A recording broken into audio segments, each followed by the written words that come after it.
Welcome to the screencast where I'll demonstrate how to deploy Grails 1.1.1 applications onto Google App Engine using the Google App Engine plugin. To get started, the first thing you need to do is to create a Grails application. You can do so by typing Grails create app and then the application name. In this case, I'm going to call it Grails Music Store. The Grails create app command will go off and create you a Grails application structure. It will install some plugins along the way. Once it's done, you'll have an application ready. Before we can continue though, you need to actually set up a application ID that matches your application name on the App Engine site. So go to appengine.google.com and in your account create a new application that matches your Grails application name. You can also customize this name using a configuration setting which is described in the App Engine plugin documentation. Once the application has been created, you can cd into it by typing cd Grails Music Store, and then the first thing you need to do is uninstall the Hibernate plugin. App Engine itself doesn't currently support Hibernate.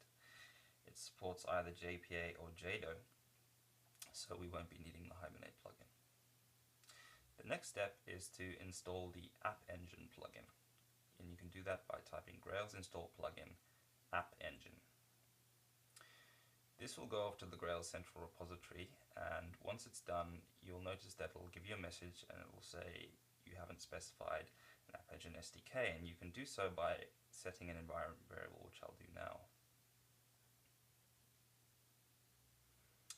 With that done, you should just be able to type Grails App Engine, and this will start up the App Engine development server with your Grails application running inside of it. You'll get hot reloading support, so when you change controllers, tag libraries, GSPs, they'll automatically be reloaded in the browser, so you get fast iterative development. And you can access it just on port 8080 as soon as it's started up. There we go. There it is. The next step, what I'm going to do now is demonstrate how to create a domain class. So domain classes in Grails live in the domain directory, and I'm going to create one by typing Grails create domain class and the name of the domain class, which I'll call com.music.album. App Engine requires that you have domain classes in packages, which is good practice anyway, so get used to doing that. So you'll notice in my domain directory I've got a com.music.album, and you'll notice that it's using JDO mappings by default. The App Engine plugin will automatically configure JDO by default. So I've got JDO annotations doing the mapping for me. I can then create a bunch of persistent properties, so I can say this album has a title, this album has a artist, and I can save that.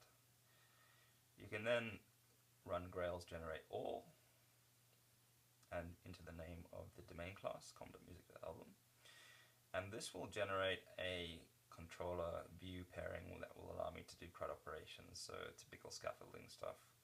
There it is. So if you look in the controllers directory, com.music.album controller, there it is. You'll notice some characteristics. It's using the JDO API, so there's a persistence manager, and it's using JDO queries to obtain the data. At this point we should try and run this app. So Grails App Engine to run it again. This will start up the container once more on port 8080. And you'll notice the JDO classes get enhanced, so the plugin actually hooks into Google's JDO Data Nucleus Enhancer. Now if we refresh this, the browser, you'll notice that we have our new album controller. I can click on it, and there we go, we have our Grails application up and running. I can type in the name of the artist, oops, Kings of Leon, and the title of the album, and we have CRUD operations working. No problem. Great. Now, deploy this application, we are going to do a couple of things. First of all, we're going to type Grails App Engine package. This will create a package deployment which you can use to deploy the application. The first time you deploy the application, you need to do so using the App Engine command line utilities. These are currently the only way to authenticate properly, so I have to go into my App Engine distribution and use the appconfig.sh script and type update and then point it to the target/war directory. That's the directory that the Grails App Engine package command created. So target/war, and I hit enter, and then it will start deploying my application to App Engine. It'll prompt you for your password, for your Google account, which you can enter. And with that done, oh, I see. So this is one of the differences between Grails and App Engine. App Engine versions are non-decimal, so while Grails versions are 0.1, 0.2, 0.3, App Engine versions start at 1, so we have to set the version to 1 so that Grails versions start at 1, and then just package our app up again.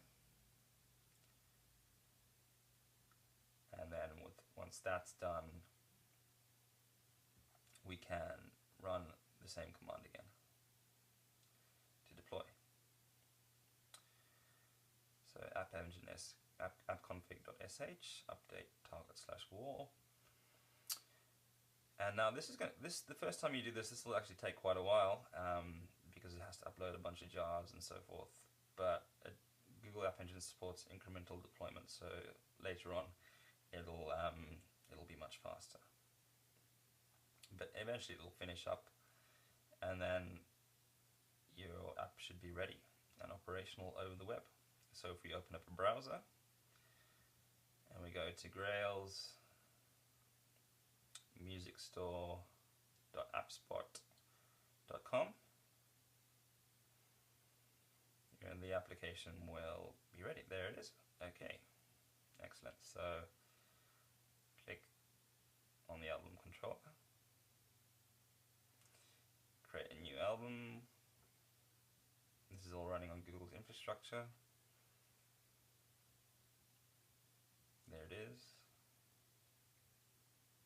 Okay, so you have a Grails application up and running on Google App Engine and using the Google Data Store API via JDO.